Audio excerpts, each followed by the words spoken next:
marathoners is their curiosity, that constant drive to see what's possible, to stretch the edge of what the body and mind can do. This is the Inside the Marathon Project podcast. On each episode, we delve into that curiosity with the athletes shaping one of the most compelling events on the American distance running scene, the Marathon Project. I'm your host, Steve Sievert, and you can see the race from here. We are just a month out. The elite age group athletes in the Gold Wave will toe the starting line December 20th. The pros head to the line the following day. And today, we're going global for a conversation with one of those pros, Johannes Motschmann, one of Germany's top marathoners, and I would say, owner of one of the coolest nicknames in running, Mojo. Johannes, thank you so much for taking the time to join us today on Inside the Marathon Project. Welcome in. Thank you so much for having me. I'm excited to be on the podcast. Well, tell us a little bit about today's session. What did it involve for you? Yes, today I just did an easy run. I have another easy run coming up with a light lift. So it's one of those typical recovery days, just easy mileage, recovering from the last hard effort and getting ready for the next harder session. But yeah, nothing special. I ran 8 miles in the morning. We run 8 miles in the evening. So yeah, pretty simple. And as we're recording this, it's just a day after a half marathon effort. How are the legs feeling after that one? They're feeling pretty good. I ran the Dresden half marathon yesterday and I was able to win it, which is always nice to win a race. It was a fairly controlled effort. I wanted to run at marathon effort or maybe a touch harder than marathon effort. And yeah, it went very well. I ran 63:30 and yeah, if I can run that twice at the Marathon Project, that would be awesome. Maybe even a touch slower for the first half. I believe we will have a pacer for 64 minutes and even better conditions, I think, in Phoenix, I hope, than in Dresden. And so yeah, it was a good first test, and now we have 8 weeks to go until race day. All right. Sounds good. Sounds like things are progressing into the Marathon Project. And we're going to get into your preparation, your build, why you chose that race here in a little bit. But first of all, as I mentioned in the intro, Mojo. All right. That's a pretty cool nickname. Is that something that you picked yourself or something that somebody gave you? No, the name was picked for me. I mean, obviously I grew up in Germany and went to high school in Germany. And I have a pretty long name. Johannes Motschmann.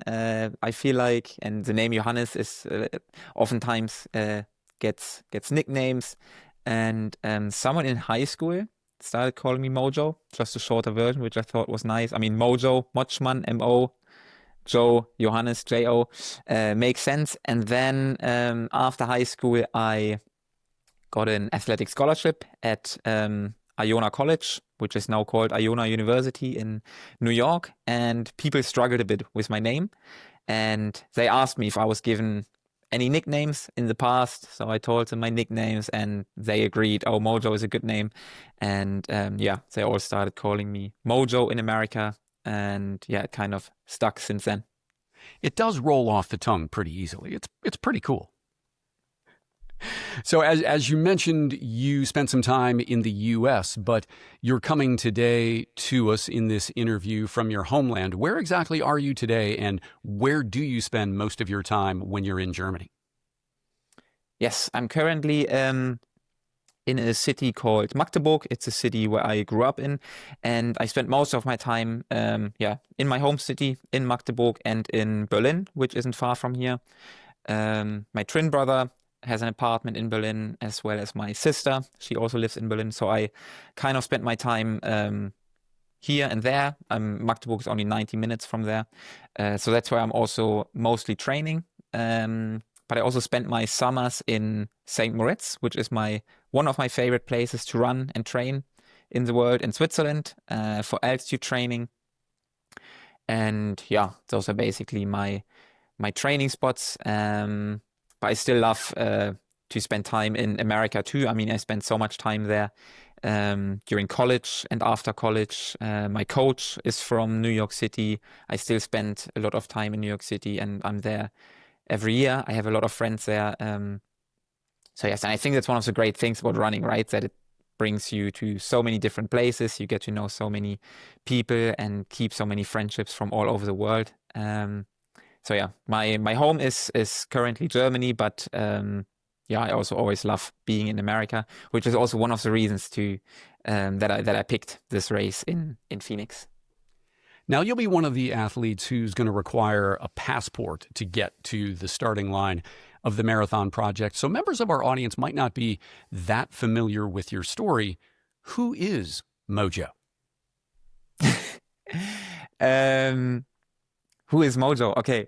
I mean, I'm a marathon runner from Germany. Like I said, I went to college in America.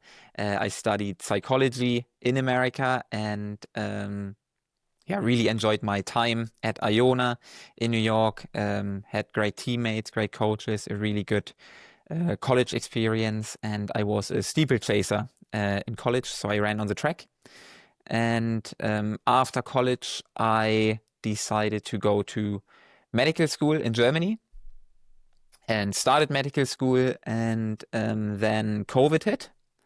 And during COVID, I had more time for running again, which kind of led me to the marathon. I had a good friend who was a marathoner from my hometown, and I started training with him because the school was online, everything else was online, and that is what kind of brought me to the marathon. So after college in America, I thought this was it. It doesn't get much better than this, and I will now focus on my career outside of running. But yeah, luckily I started marathoning and really enjoyed it, and I took a break from school in the past 2 years to fully focus on training and racing. I'm still enrolled, but I will finish my academic career after my athletic career. And right now I'm fully invested in becoming as fast as I can be and training as much as I can, and just hopefully becoming faster and faster every year. And I would say that's me. That's a great summary. A lot to break down there. Let's start with this. Are you ever confused with, at least in my research, one of the other Johannes Motschmanns out there, who is a composer and a producer? Do you ever get confused with that Johannes?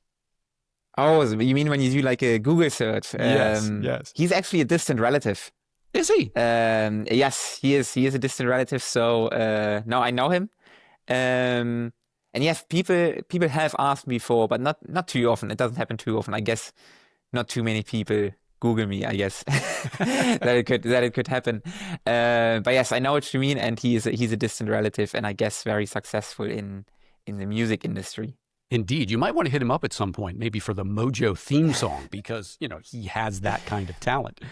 All right, a couple other things from that summary. Do you agree with me that among the track and field events, we'll set the marathon aside for a minute, but among the track and field events, the 3K steeplechase has to be the toughest, right? I'm of course biased. I mean, the toughest. I set you up for that. I always, yes.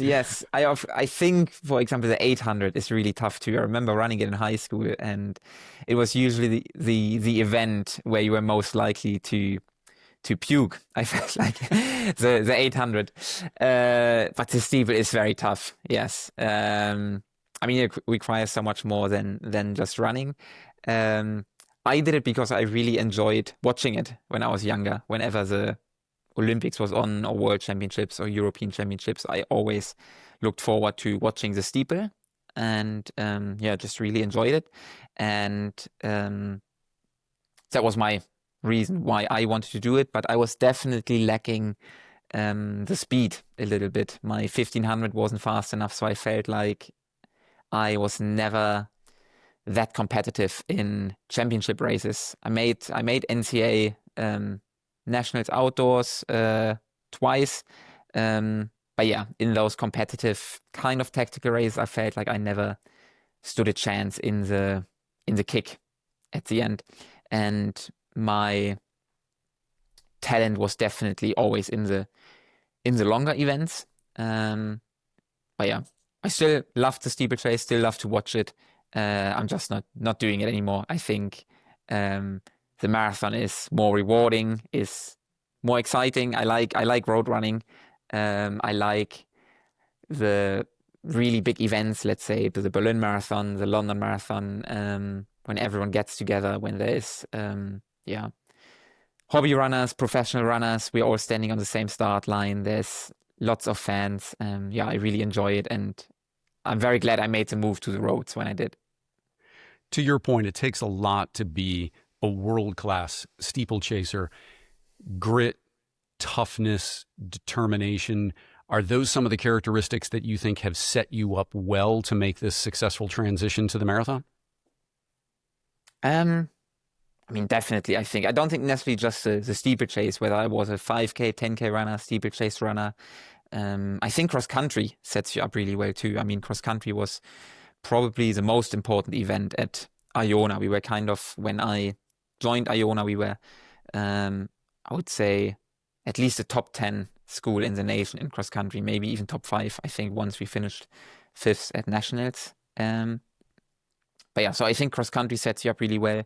But I think any running event on the track sets you up. I mean, you need determination and grit and toughness, mental toughness for all of those. The training differs a bit. I mean, you require a lot more mileage for the marathon and a bit of a different talent. Maybe I would say even more work ethic, less talent for the marathon. But yes, I think all these events are very hard on their own, and of course, if you have a talent for the longer events, that sets you up well for the marathon. But I wouldn't just single out the steeplechase. That sets you up well for the marathon. All right. So clear this up for me in terms of your coaching situation. I had read online that you're self-coached, but you mentioned in your summary that you have a coach based in New York. What exactly is your coaching setup today? Yes, I was self-coached for a very long time. So basically, after college, I graduated 2019, and then I started with marathoning in December 2020, so roughly 1.5 years later. And I kind of just read about marathon training. I learned from my friend from home about marathon training, just joined him. But yeah, I was self-coached since then and experimented a lot and did a lot myself. And I feel like I know my body pretty well. And of course, at this point, I started running when I was 12. I feel like I know the science behind running, and I know everything you need to know about running. And I ran, I think, pretty well too during my time when I was self-coached. I finished top 10 at the London Marathon. I qualified for World Championships. I ran 61:03 in the half, but I wasn't very consistent. I felt like it was a bit hit and miss. Some races went really well, some didn't go so well. And my really good friend, one of my best friends, Brandon Martin, who's actually running the marathon project as well. I was always talking with him about training already, kind of just getting some inspiration from him and asking him what he thinks about certain training sessions or certain training plans. And I actually just started fully committing to working with him in May of this year. So I've been working with him for 5 months, and it's been working really well. He's a physical therapist as well, which I think really helps if your coach is a physical therapist, just in terms of injury prevention and your running economy and just staying pain-free and healthy. So yeah, it's only been 5 months that I've been coached by someone, but it's like we always have a conversation on eye level, you know. It's not like he's just telling me what to do and I do it. We always discuss things and talk about it. I think it's a very healthy coach-athlete relationship, which I really enjoy. And it was also nice after 5 years of self-coaching to kind of give that responsibility to someone else again, because it can, while I enjoyed it and I think I was good at it. I think it was also time to just make maybe just a tiny switch, sometimes that can make a difference. And I've been really enjoying to work with Brendan, and I am really looking forward to going to the marathon project with him together. What's been the most significant change he's made in your approach to training since you made the transition? He's made me lift consistently, which I think is it's not even the running specific stuff, but as I said to you, he's a physical therapist. I started lifting consistently, which I think really helps me with my running form, helps me to stay injury free. And I was pretty unprofessional about that stuff before. I was always pretty good about getting in the running, but not those smaller little things. And then I think he's also helped me to set up a long-term plan and to not, I like racing. I like racing a lot and doing many different races, but sometimes I definitely overdid it and did too many races, maybe at the wrong time of year. And he's kind of helping me to see the bigger picture and to really pick where and when to race and when to rather just focus on training. Certainly, I would think the vast majority of our audience on FloTrack would be similar to where you were a year or so ago in being self-coached. I mean, we're not doing this as professionals, so we're learning online, we're learning from others, we're learning from our training groups, but for the most part, we're self-coached.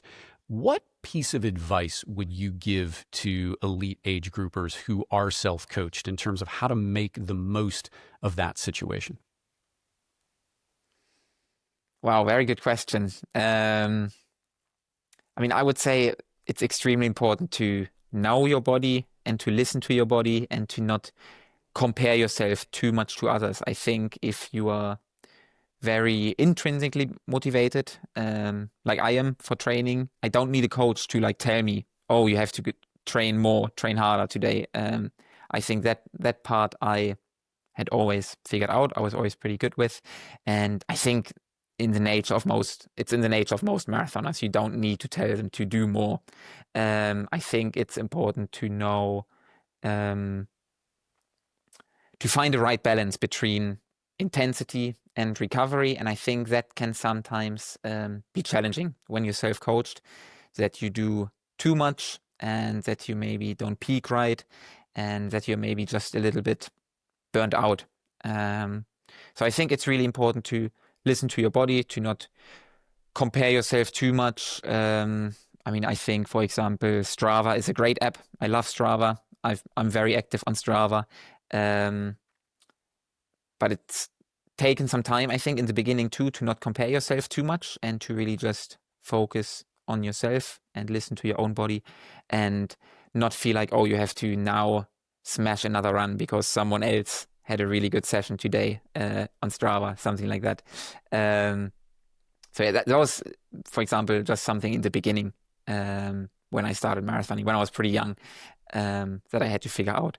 I think that would be my advice to other runners. Really helpful stuff. I think you're absolutely right. Most of us have that intrinsic drive. So the key is really to not overdo it and say, let's put another workout on top of another one the next day or the day after. Giving yourself some grace and giving your time to adjust and recover, I think, is really important. Great advice. I've been looking forward to this interview, but in particular, one specific aspect of your story that I've really been looking forward to diving into. First time I've interviewed a fellow vegan. So there's that. You and I have that in common. I have been vegetarian, for probably 20 years, close to it, and vegan for a lot of that time. Why vegan for you? Why did you choose that dietary path? Simply for ethical reasons, moral reasons. I like animals. I don't want to hurt animals. I don't want to eat animals, and that is my main reason. There's no motivation that it's like good for running or good for something else. I think it is. But yeah, my main motivator is not hurting animals. And basically, I decided becoming vegetarian when I was like 17, I think. So that was 14 years ago. And then I started being vegan as a junior in college. So I was like 22, I think. So yeah, and I haven't looked back since. I've stayed vegan ever since, and I think I would have done it sooner if I knew more about it. But yeah, I'm very glad with the decision, and I felt like it only helped me with my running too. Well, there's a lot to be said for people who take a stand and then act on that stand by making changes in their lives. But if your experience is anything like mine, it's not always easy, particularly when you travel and you're away from your home base and you're away from your ability to easily prepare your own food. How do you manage it? Good question. It's interesting you mentioned that too, because to be honest, I have never found it challenging. I found it challenging in the very beginning when I turned vegetarian, because as you can imagine, a 17, 18-year-old boy telling his friends, hey, I'm not going to eat meat anymore. I don't know. In Germany, we have Döner Kebab. I don't know if you know that. That's very popular. All my friends would eat Döner Kebab, and I would say, hey, I'm not doing that anymore. Of course, you would get I don't know. You would get You got some grief from your friends. You got some grief from your friends, didn't you? Definitely in the beginning. But yeah, I stood by my decision. It helped that my twin brother did it too. We did it together. But I mean, I'm personally so convinced that this is the right thing to do. I could not imagine consuming animal products, because I would always immediately think about the suffering of the animals that this food is causing. So of course there have been times where, let's say on an airplane, I think a couple of times I forgot to order the vegan meal, when they hand out. Usually one is vegetarian, one is, I don't know, some kind of meat. But the vegan meal you always have to order. So a couple of times I forgot to order one, and of course I was pretty hungry then. But I don't know, maybe it's again me being a long distance runner, being able to suffer a bit. So I didn't eat anything on the flight, which of course isn't great, but I ate a lot after. Now I think I'm very lucky in that I spend most of my time in Germany and in America, where, to be honest, there's always so much vegan food available, especially in Germany. I think Germany is one of the best countries in the world for being vegan.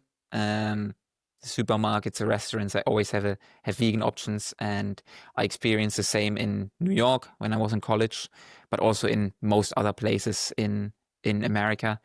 And I mean, otherwise you just learn from your past experiences. You maybe prepare for it. You bring some of your own food if you need to. But yeah, I mean, let's say the morning before race, I would usually just eat white bread and maybe some marmalade or something, which is vegan anyway. So I don't even feel like I have to make that many adjustments, or oatmeal and berries. And I mean, I think it's fairly simple for me. What are some of your go-to foods, both from a preparation leading into a big effort or a race? I mean, obviously you can do pasta, you can do rice. Are those some of your go-tos? And then also for recovery, what do you focus on in terms of what you consume for recovery? I mean, basically what you just said, yes. I mean, for us marathoners, carbs are definitely our best friend. It's definitely lots of pasta, rice, potatoes, combined with some protein like tofu and beans. I also eat a lot of those fake meats. There's been a big change in the European Union. You're not allowed to call a vegan schnitzel. I guess you know what a schnitzel is, right? You're not allowed to call it schnitzel anymore, which of course is ridiculous, because I don't know, coconut milk also isn't milk, but yes, it's kind of like by the meat lobby or something. They didn't like that. But yeah, to be honest, I wouldn't say I eat super healthy. I don't eat super unhealthy. I only care that it's vegan and that it has enough carbs, so I get in enough calories for my training. But I'm not, honestly, other than that, I'm not too particular about my nutrition.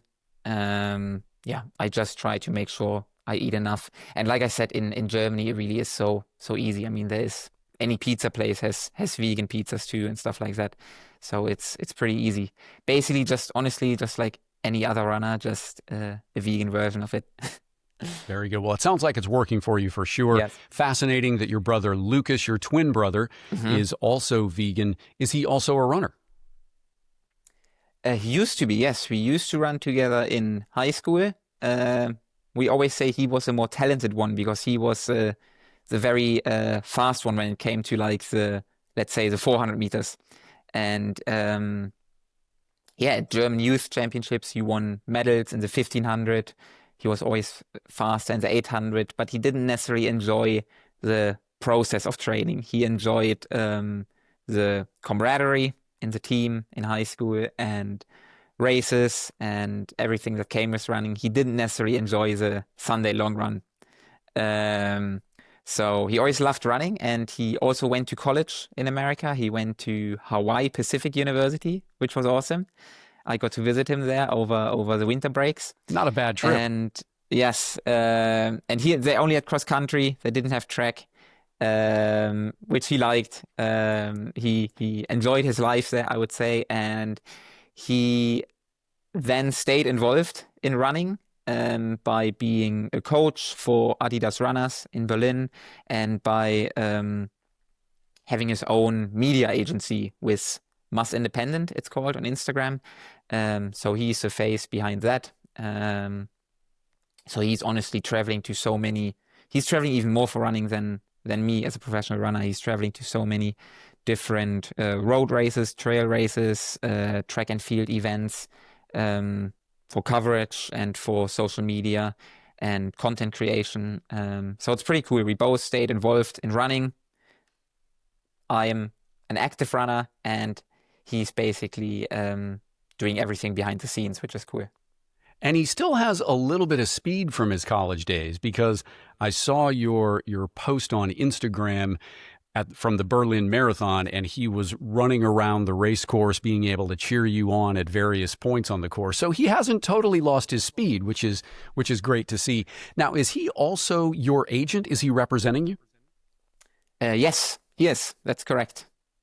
So that's a great relationship. You've been able to obviously stay close throughout these years, and Mojo's got his own brother as his agent, which is fantastic. What are you looking forward to the most in terms of the marathon project and taking a crack at that race here in just about a month's time?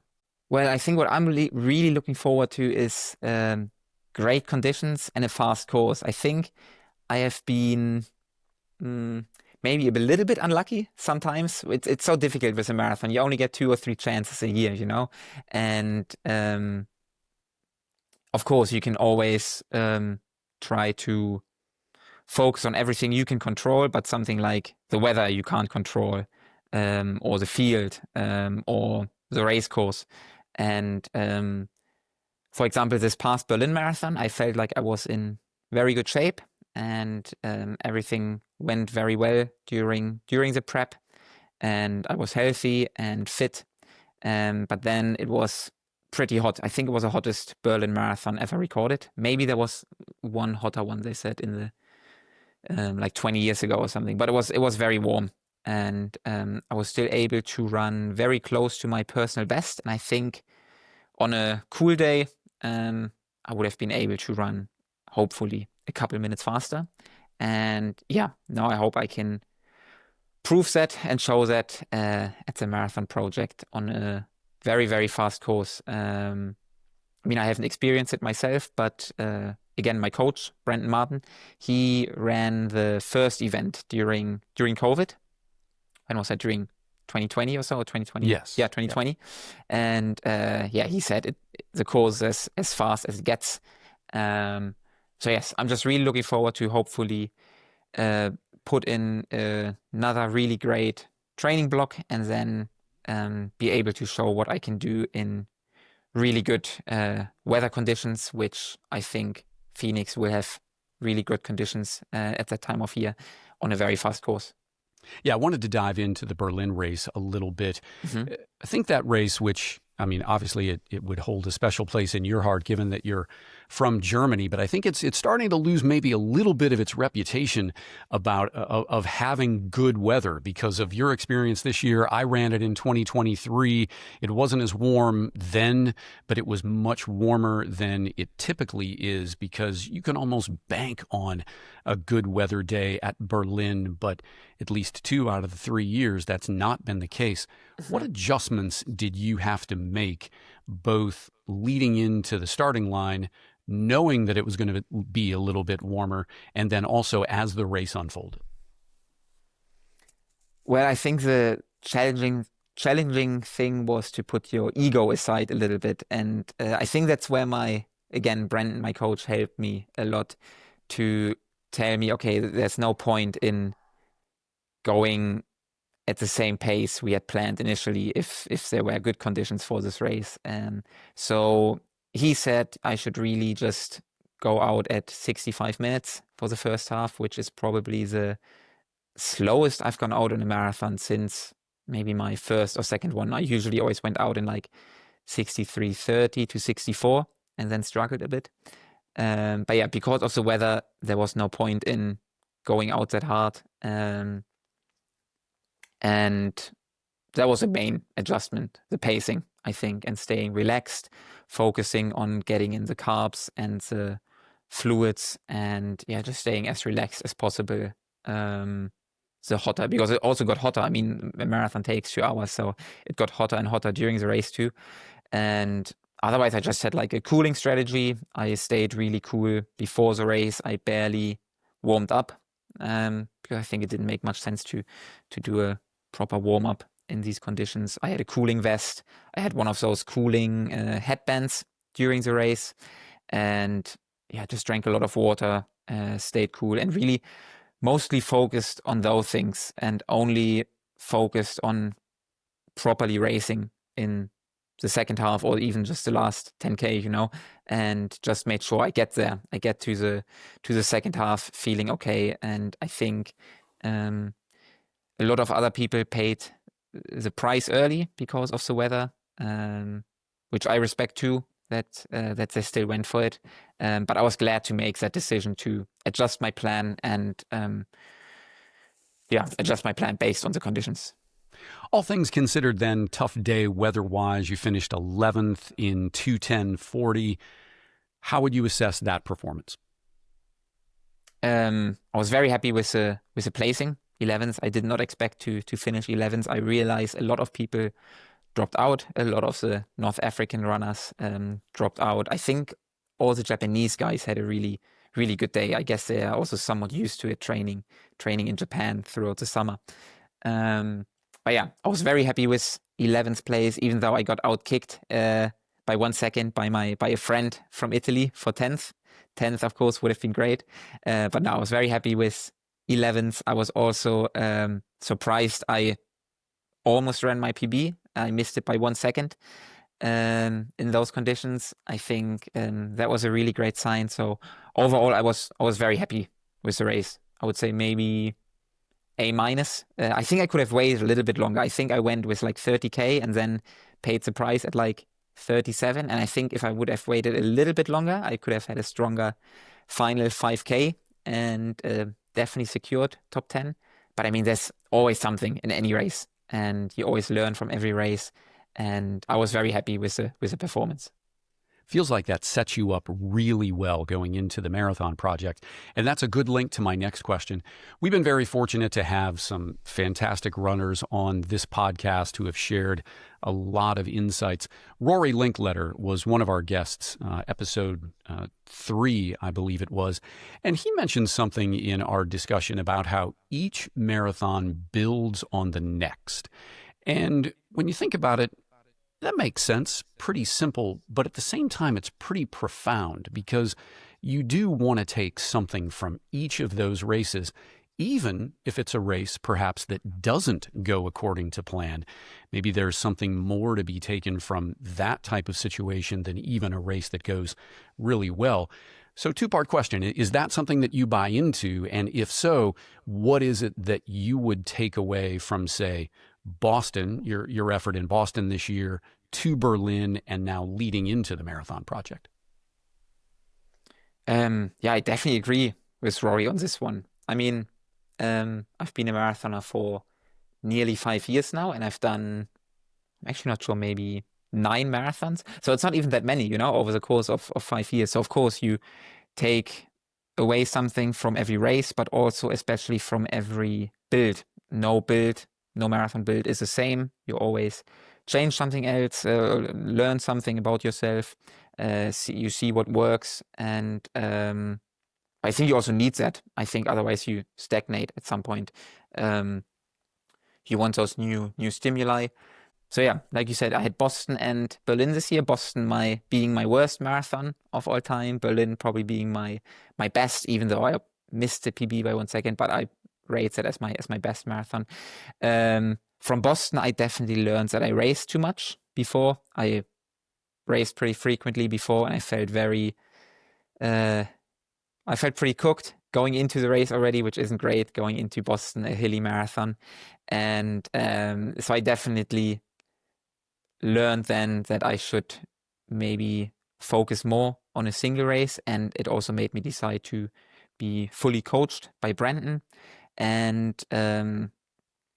the Berlin Marathon basically confirmed that this was the right decision. And I felt really strong and became more confident, which I think is really important too, in the marathon, to go into the race being very confident. And that wasn't always the case in the past. But again, having a coach who believes in you and that you don't have to do everything yourself really helped me to build my confidence too. And I went into Berlin being very confident, and I think that is what I want to continue to do for the marathon project. And just basically build up onto this past summer and have another great build for the race in December.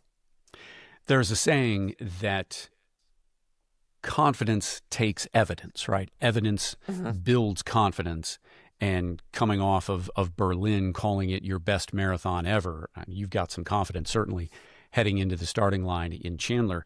If you've been following how the men's field is coming together, oh my. I mean, this has the makings of not only a fast race, because obviously that's a goal of everyone in this men's field, whether it's nailing an Olympic trials qualifier, setting a new personal record. I mean, everything about this race is being set up to run fast. But given the number of guys in the field who are right around your PB, a lot of guys in the top 15 seeds with personal bests in the 2:10 range, it's going to set up to be a really, I think, big pack in the front of this race. Is your goal to set a PB? And if so, how are you thinking about your strategy? Number one, knowing what you want to achieve, and then number two, how the field is coming together. Yes, this was definitely one of the aspects why I chose this race. I mean, as you probably know, there is a very big race in Europe, the Valencia Marathon, just 2 weeks before, which most other Germans are doing. And it's just it's insane. It's so deep. There, I don't know, if you run 2:10, you probably finish 50th or something, and which is crazy, which is great. It's great there are these races, but I think for me personally, again, coming from college, running cross country, I always felt like I ran my best when I was able to compete for the win, and being somewhere really far in the back isn't as motivating when you only run against the clock. So that was definitely an important factor to choose the marathon project, because I feel like I can run for the win. And I know I'm maybe not a favorite. I know there are many, many other very strong runners.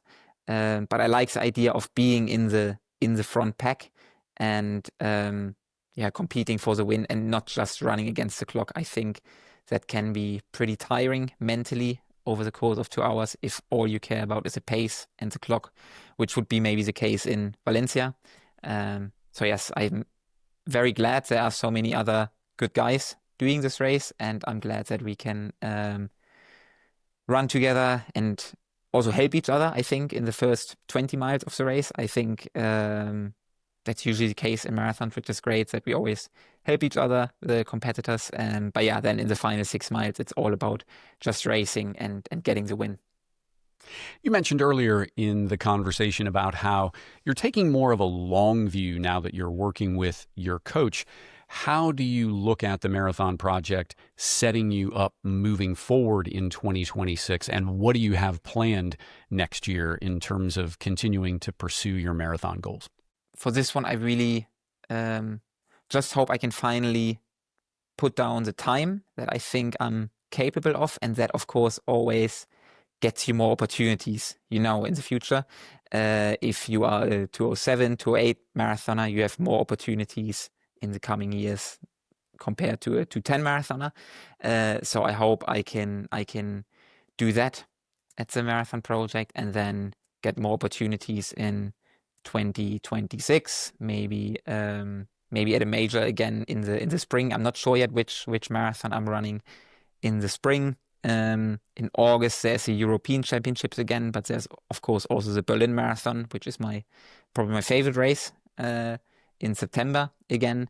So I don't have like a specific race plan yet for next year, but of course the idea is to always get a little bit faster, to always, like we just mentioned, build on top of the previous marathon build. And of course, if I can run a fast time now, then next time I can hopefully go a little bit faster again, build more confidence, and just keep going from there. And I don't really set limits for myself. I feel like I used to do that. I feel like I used to also think, I remember when I started marathoning, if I run 2:12, then I'll be happy. Now it's like, if I run under 2:10, I'll be happy. But I feel like it doesn't really work that way. You always want more. You always want to reach that next level. So I don't really set limits for myself. And now all I think about is a marathon project. And I think my coach Brendan, that's also helps that I can focus on that, and he has a bigger picture in mind too for next year. But yes, right now my sole focus is a marathon project, and just hopefully running a time that sets me up well for the future. Sticking with this long view theme for a minute, you mentioned earlier how you've put your studies on hold to go all in on the marathon. What is your time frame, or do you have a time frame right now in terms of when you would look to get back to pursuing your degree in medicine? Now, again, I don't really have a time frame, because honestly, if you asked me a couple of years ago, I wouldn't even have thought I would get to this point. So I find it very hard to predict the future, to set yourself. I think that would also put unnecessary pressure maybe on yourself if you set a time frame for yourself.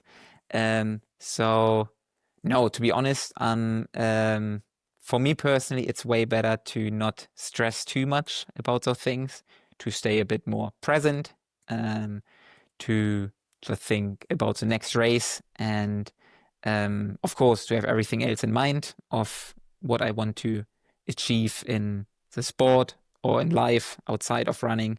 But I don't really put time frames on anything, because I think it would create unnecessary pressure for me. That's one of the aspects that I love about running. You just mentioned how, if you'd asked you a few years ago about what's your potential in the marathon, you would have been happy with 2:12, and now you're down to 2:10. And I'm not going to ask you to put a number on it, but I know you're thinking in the marathon project something that is lower than 2:10 to be sure. So a question along those lines: what has this progression in running taught you about yourself, and what's potentially possible for the future? Wow, very deep question again. I think it has taught, I think running is the best life school. I think you can compare so much from running to your regular life. And I mean, usually what you put in you will get a reward in the end. Not always, but that's what usually happens. And I really enjoy this process too. I think it's also, like I said, just about enjoying the process and not focusing too much on the outcome, controlling what you can control, but not stressing too much about everything else. I think, running is a very good life school in terms of that. And also that you can't really plan ahead for life. Like I just said, I didn't really honestly believe that I would be a professional runner for Adidas in the future. In college, I always said I would never run a marathon, I remember. I feel like very often life unfolds in ways which you don't expect. And I think, running is the best life school in terms of that. We should put that on a bumper sticker to be sure. That's fantastic. All right, I want to pull on a thread that you just mentioned, though. You didn't think you would run a marathon when you were back in high school or back in college. Why? To be honest, I just didn't know much about it. You always live in your bubble, you know? In high school, I would, of course, just care about German high school running and how fast those guys are, and that I wanted to be the fastest there. Then in college, all I would care about was the NCAA and being on top with Iona and being running very well at NCAAs. But I didn't honestly just care too much about the marathon. Of course, I knew whatever the best marathoners in America or in Germany. I was just very focused on the NCAA and on running there. I guess you should think a little bit outside of your bubble. That was the reason why I didn't know there would be so many opportunities on the road and in marathon running. I didn't really know it could actually be my job. Professional running, I didn't know that. I didn't, let's say, the financial opportunities, I didn't know I could actually properly support myself and live a normal life like every other person. I didn't know there was money in the sport. But then I learned more and more about it and trained more. Of course, my main reason is because I enjoy running too. I really enjoyed the long runs, and that's why I did the marathon. I didn't go into marathoning thinking, oh, this could be my job, which I think was a healthy approach, which I think, again, didn't put too much pressure on myself, and just helped me to take it step by step. Decompressing and having some downtime away from the sport is an important part of the overall picture of being a professional runner.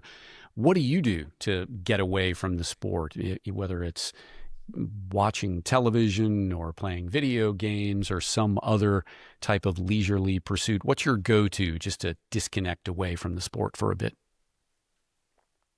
I don't even feel like I really need to disconnect. And I think one thing that shows that is I don't really change anything, whether it's marathon prep or the so-called off-season, Of course, during off-season, let's say, I run less, but my life doesn't look that different. I don't feel like I have to miss anything during marathon prep. I eat what I want. I also, if I want to drink a beer with friends when I want, I feel like if you put too many constrictions on yourself, then again, it creates a lot of pressure and it makes the whole process less enjoyable. So I think really the most important aspect is to enjoy it, because otherwise it's also going to be a very long, let's say, 3 months of marathon prep, So I think that's very important for me. Otherwise, how do I decompress? We have 3 dogs at home. I really love my dogs, spending time with them. then again, if I have to do I have to do a few things for university still. So I do those. I coach again, which is very running related. But I do just really enjoy it. I enjoy sharing my knowledge with others so they can be better runners. And yes, in general, I just very much enjoy running and the running world. I don't feel like I really need to disconnect. I get it why other people might need it for it to be healthier, but I don't really feel like I need it. I very much enjoy it, and I would still follow running even if I wasn't a runner anymore. I enjoy the sport very much. So. Well, you hear about the marathon grind, but it doesn't seem like it's all that much of a grind for you, which is fantastic, particularly because every now and again you're picking up a pint. So I have to ask, I mean, if you have a conversation with a German, you know the obvious question. What is the best German beer? Oh, I mean, that very much depends on who you ask and where you are. I'm asking you, what's your favorite German beer? Just like I don't even know what you could say it in Helles or like a Weizenbier, like something. What would you know in America? You would maybe know the brand like Erdinger or something. You know, I don't know. It's like a Bavarian. It's like a Bavarian. Brand, yes, like a Bavarian beer. I think. Yeah, those are very good. But again, it depends on if you ask a person from Munich or from Berlin or from Cologne. They're all very proud of their own beers. And in Germany, I feel like most of the beers are very good. I don't like IPA at all, which something I think else we have in common.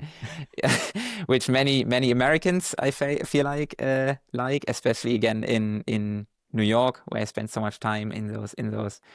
I mean, there are also so many breweries, and I feel like they really love their IPAs, but I never liked that. Yeah, I don't know. I'm with you. There's just something about the taste of an IPA. It doesn't hit my palate right, that's for sure. Johannes, what a fantastic conversation this has been. It has been an absolute pleasure getting to know you. I want to end with this question. And it's not one that I've asked any of our guests so far, but I think it's an important one. Who's your biggest fan? Again, very great question. My biggest fan? Oh. Probably I would say my twin brother and my coach. Those two. I feel like he's my that was a bit agent. Of a cop-out. You chose two. You chose two, but yes. He's my twin brother, so probably yes, probably Lucas. But I know Brendan is too, and I'm a big fan of Brendan, and I'm a big fan of everything that Lucas is doing. So we all support each other, and it's really great to do it with family and friends. I think that's what makes it really fun. I would pick those two. Exactly. And that's why I asked the question. We, as runners, most of us anyway, have a great support system that's surrounding us, whether it's a pro like you or an age grouper like me, and they're bought in and they're invested in what we're doing. And I don't know, sometimes those in our lives, I won't share too much here, but don't like getting up that early in the morning for some of the races to go cheer us on. But without that support system, it wouldn't be as special of a sport that it is. Well, definitely. Johannes, thanks again for taking the time to share so much of your story, and really looking forward to getting an opportunity to meet you in Chandler, and wish you absolutely the best of luck in the 2025 Marathon Project. Thank you so much, and thank you for having me on. Speaking of the Marathon Project, I hope you make plans to join me alongside Scott Fauble and Olympian Molly Seidel as we call every moment of the action on the morning of December 21st on FloTrack. We've got a pre-show that's going to run before the gun sounds, and then we'll bring you all of the action from the 2025 Marathon Project on FloTrack. Really looking forward to collaborating with Scott and Molly on that one for the live stream that will take place December 21st. It is one race, one project, one pursuit. It is the Marathon Project. Talk to you again next week with another edition of Inside TMP.